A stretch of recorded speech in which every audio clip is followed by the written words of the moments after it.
Assalamualaikum warahmatullahi wabarakatuh. Perkenalkan, saya Sakiro Nurul Amanah, biasa dipanggil Nurul.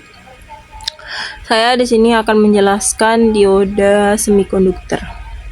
Definisinya itu, dioda semikonduktor adalah perangkat elektronik yang terbuat dari material semikonduktor seperti silikon atau germanium yang membentuk sebuah persimpangan PN.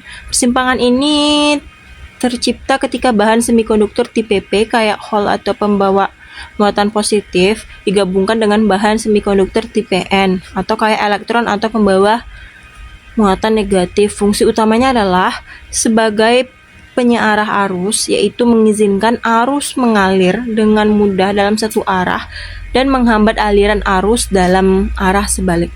Selanjutnya, klasifikasi dan jenis dioda utama. Yang pertama, dioda penyearah.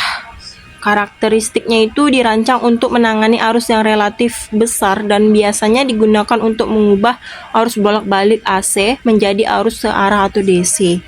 Contohnya 1 kapital N 4001 sampai 1 kapital N 4007 series. Penggunaannya satu daya atau power supply, sirkuit penyearah gelombang penuh atau setengah gelombang. Selanjutnya, dioda pemancar cahaya. Karakteristiknya itu mengeluarkan cahaya ketika dialiri arus dalam arah forward bias. Energi yang dilepaskan saat elektron dan hole bergabung diubah menjadi foton atau cahaya. Penggunaannya indikator, penerangan lampu LED, layar display, dan remote control. Selanjutnya, dioda varaktor. Karakteristiknya itu kapasitansi persimpangannya bervariasi tergantung pada tegangan bias balik yang diberikan. Semakin besar bias balik, semakin kecil kapasitansinya. Penggunaannya penala frekuensi atau tuning circuits, osilator yang dikendalikan tegangan, VCO, dan filter. Selanjutnya, simbol dioda. Yang anoda yang di atas itu sisi positif, ujung segitiga tanpa garis. Ini terhubung ke material tipe P. Kalau katoda itu sisi negatif garis di ujung segitiga. Ini terhubung ke material tipe N. Arus konvensional mengalir dari anoda ke katoda.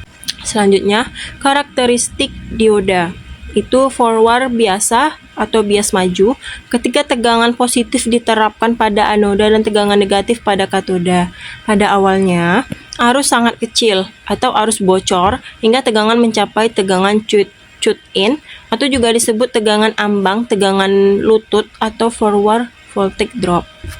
Untuk dioda silikon, tegangan cut-in sekitar 0,6 volt sampai 0,7 volt.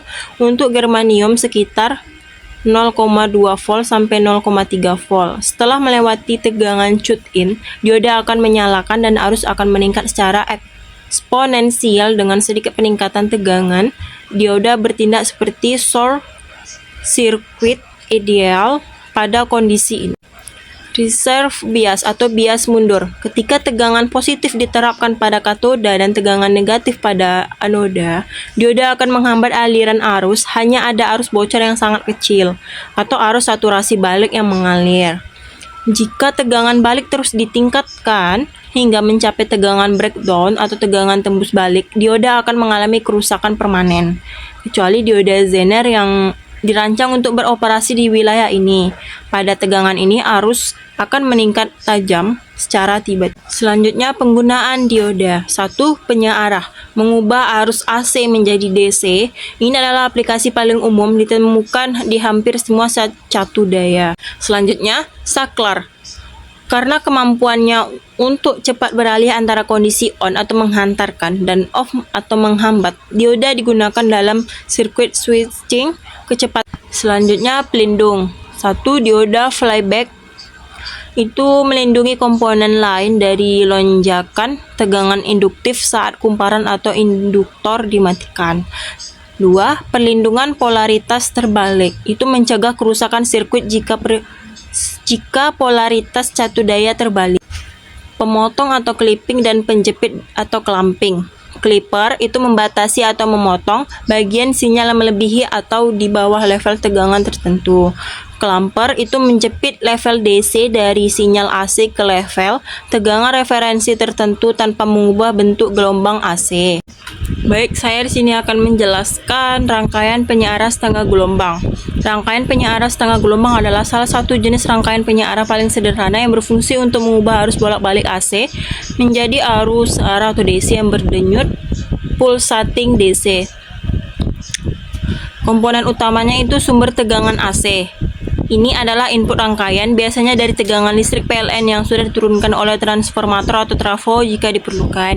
2. Dioda. Ini adalah komponen inti. Dioda hanya mengizinkan arus mengalir ke satu arah. 3. Resistor beban RL. Ini adalah komponen yang akan menerima output DC yang sudah disearahkan. Cara kerjanya itu 1. Selama siklus positif atau setengah gelombang pertama, bagian atas gelombang AC menjadi positif dan bagian bawah menjadi negatif relatif terhadap titik nol. Karena anoda dioda terhubung ke sisi positif sumber AC dan katoda terhubung ke resistor beban yang kemudian ke negatif atau ground, dioda menjadi forward bias atau bias maju.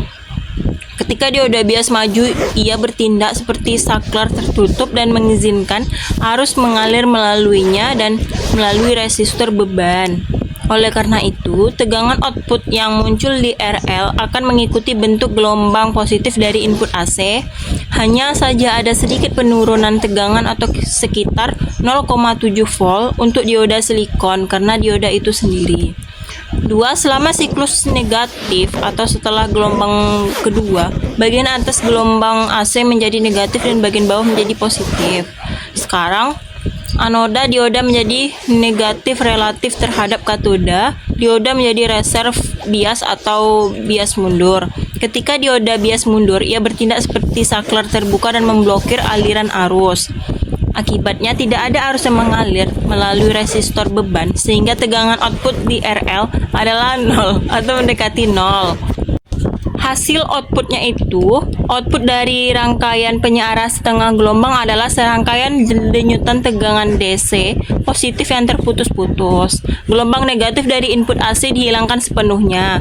Ini menghasilkan tegangan DC yang sangat berdenyut dan tidak rata, sehingga seringkali membutuhkan filter atau kapasitor untuk meratakannya lebih lanjut agar lebih stabil. Keunggulan dan kekurangan. Keunggulannya sederhana, hanya membutuhkan satu dioda. Kekurangannya itu output DC berdenyut sangat tinggi atau replay besar, hanya memanfaatkan setengah dari siklus input AC sehingga kurang efisien, dan tegangan rata-ratanya lebih rendah dibandingkan penyearah gelombang penuh. Baik, saya di sini akan menjelaskan rangkaian penyearah gelombang penuh dengan dioda dan gambarnya ada di atas. Rangkaian penyearah gelombang penuh dengan dua dioda adalah salah satu cara untuk mengubah arus bolak-balik AC menjadi arus searah atau DC yang berdenyut pulsating DC, memanfaatkan kedua siklus positif dan negatif dari gelombang AC input. Rangkaian ini membutuhkan transformator centar tepat atau CT atau bertitik tengah. Komponen utamanya itu transformator atau center tapped trafo CT. Ini adalah komponen krusial. Trafo CT memiliki lilitan sekunder yang dibagi dua dengan sebuah tap atau titik tengah di antaranya. Titik tengah ini biasanya dihubungkan ke ground atau titik referensi nol. Trafo ini memberikan dua tegangan output yang sama besar tetapi berlawanan fasa atau 180 derajat. Dua dioda biasanya disebut D1 dan D2. 3 resistor beban RL tempat output DC yang sudah disearahkan diambil. Cara kerjanya itu 1. Selama siklus positif input AC atau misal sisi atas trafo positif, sisi bawah negatif relatif ke CT. Pada saat ini tegangan pada terminal atas transformator atau misalnya dioda D1 terhubung ke sana dan menjadi positif relatif terhadap titik tengah atau CT. Di sisi lain, tegangan pada terminal bawah transformator atau dioda D2 terhubung ke sana menjadi negatif relatif terhadap CT. Karena D1 terhubung ke positif dan katodanya ke beban, dioda 1 menjadi forward bias atau menghantar. Sementara itu, D2 terhubung ke negatif di anodanya sehingga dioda 2 menjadi reserve bias atau memblokir arus. Jadi arus akan mengalir dari terminal atas trafo melewati D1 melalui resistor beban RL dari atas ke bawah dan kembali ke titik tengah atau CT trafo. Output di RL akan mengikuti bentuk gelombang positif dari input. 2. Selama siklus negatif input AC atau misal sisi atas trafo negatif, sisi bawah positif relatif ke CT, itu sekarang tegangan pada terminal atas transformator menjadi negatif relatif terhadap CT. Tegangan pada terminal bawah transformator menjadi positif relatif terhadap CT. Karena D1 terhubung ke negatif di anodanya, D1 menjadi memblokir arus. Di sisi lain D2 terhubung ke positif di anodanya sehingga D2 menjadi forward bias atau menghantar. Jadi arus akan mengalir dari terminal bawah trafo melewati D2 melalui resistor beban RL lagi-lagi dari atas ke bawah dan kembali ke titik tengah atau CT trafo. Output di RL akan mengikuti bentuk gelombang positif dari siklus negatif input. Hasil inputnya itu karena kedua dioda bergantian menghantarkan arus pada setiap setengah siklus tetapi selalu mengalirkan arus ke beban dalam arah yang sama. Output yang dihasilkan adalah denyutan tegangan DC yang selalu positif. Namun dengan frekuensi denyutan 2 kali lipat dari frekuensi input AC. Ini jauh lebih halus dibandingkan output penyearah setengah gelombang meskipun masih berdenyut. Keunggulan dan kekurangannya.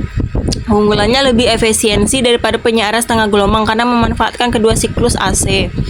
Output DC memiliki ripple atau denyutan yang lebih kecil dan frekuensi ripple 2 kali lebih tinggi, sehingga lebih mudah dihaluskan dengan filter kapasitor. Tegangan output DC rata-rata lebih tinggi.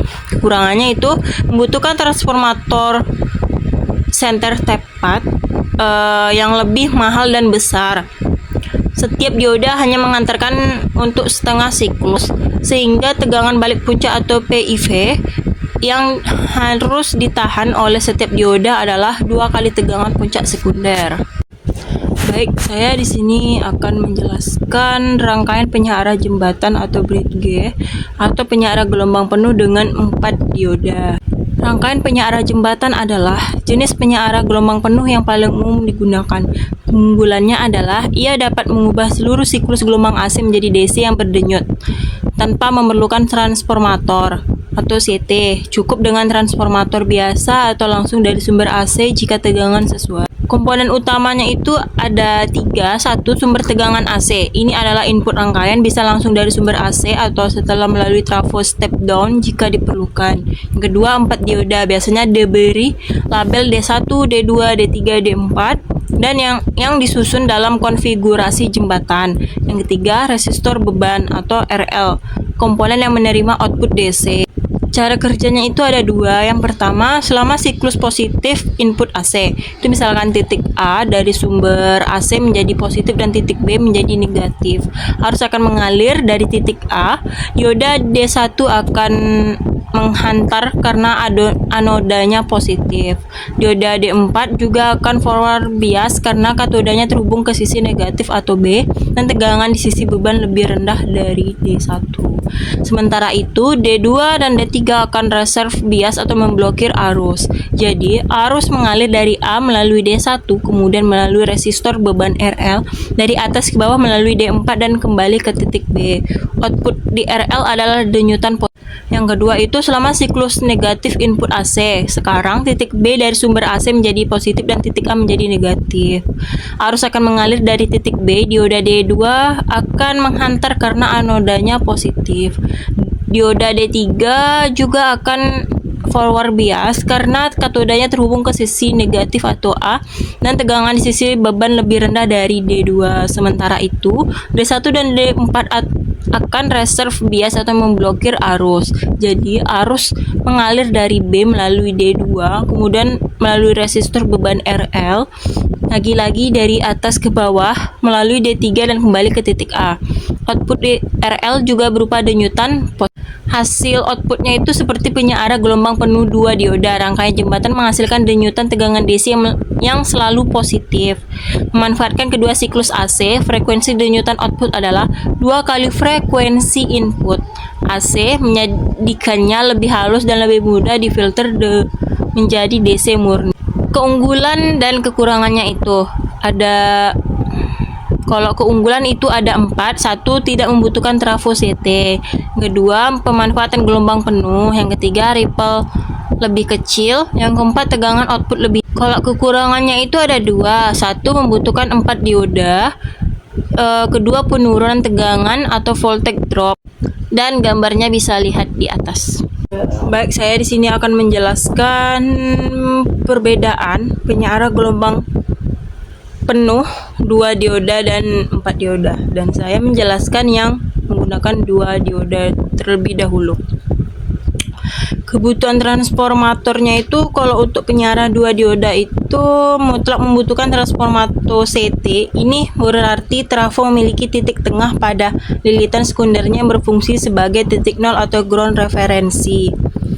Kalau jumlah diodanya itu menggunakan 2 dioda. Kalau jalur arus dan tegangan jatuh dioda itu penyara 2 dioda itu pada setiap setengah siklus arus hanya melewati 1 dioda dari input ke beban. Ini berarti penurunan tegangan pada dioda hanya sekitar 0,7 volt untuk dioda silikon dari puncak tegangan input. Ketegangan puncak balik itu kalau penyara 2 dioda, setiap dioda harus menahan tegangan balik puncak yang tinggi, yaitu sekitar 2 kali tegangan puncak sekunder transformator.